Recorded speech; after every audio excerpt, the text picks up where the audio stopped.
നമസ്കാരം. Raf talk ഫുട്ബോളിലേക്ക് എവർക്കും സ്വാഗതം. യുവേഫ ചാമ്പ്യൻസ് ലീഗിൻ്റെ റൗണ്ട് ഓഫ് 16 ആദ്യ പാദത്തിൽ ഇന്ന് റയൽ മാഡ്രിഡും അത്ലറ്റിക്കോ മാഡ്രിഡും തമ്മിൽ സാന്റിയാഗോ ബെർണാബുവിൽ വെച്ചിട്ട് ഏറ്റുമുട്ടുകയാണ്.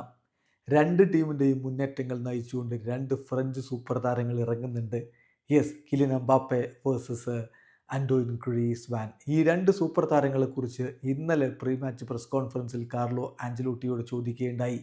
അതിന് അദ്ദേഹം പറഞ്ഞ മറുപടിയിലേക്ക് പോകാം. എംബാപ്പയും ഗ്രീസ്മാനും തീർച്ചയായിട്ടും ലോകത്തെ ഏറ്റവും മികച്ച രണ്ട് താരങ്ങളിൽ പെടുന്നവരാണ്. Mbappe and Griezmann are among the best two players in the world. ഗ്രീസ്മാന് എപ്പോഴും ആക്രമിച്ച് കളിക്കാൻ ആഗ്രഹിക്കുന്നയാളാണ്. അദ്ദേഹത്തിന് ഗെയിമിൽ വളരെയധികം കൺട്രോൾ ഉണ്ട്. അദ്ദേഹം മിസ്പാസ് കൊടുക്കുന്നത് വളരെ റെയറാണ്. അങ്ങനെ മികച്ച രൂപത്തിൽ കളിക്കുന്നയാളാണ് ആന്റോയിൻ ഗ്രീസ്മാൻ. അതേസമയം കിലിയന് അവൻ്റേതായിട്ടുള്ള ക്വാളിറ്റീസ് ഉണ്ട്. ഒരു ട്രൂ ഫോർവേഡിനുള്ള എല്ലാ ക്വാളിറ്റീസും കിലിൻ എംബാപ്പയ്ക്കുണ്ട്.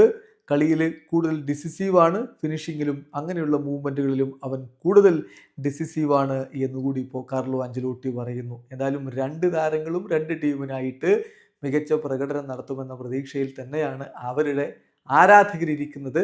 എംബാപ്പെ മാജിക്കിലാണ് റയൽ മാഡ്രിഡിൻ്റെ പ്രതീക്ഷ. വീഡിയോ അവസാനിക്കുന്നു. ഫുട്ബോൾ ലോകത്തെ കൂടുതൽ വിശേഷങ്ങളുമായി റാഫ് ടോക്സ് വീണ്ടും എത്താം.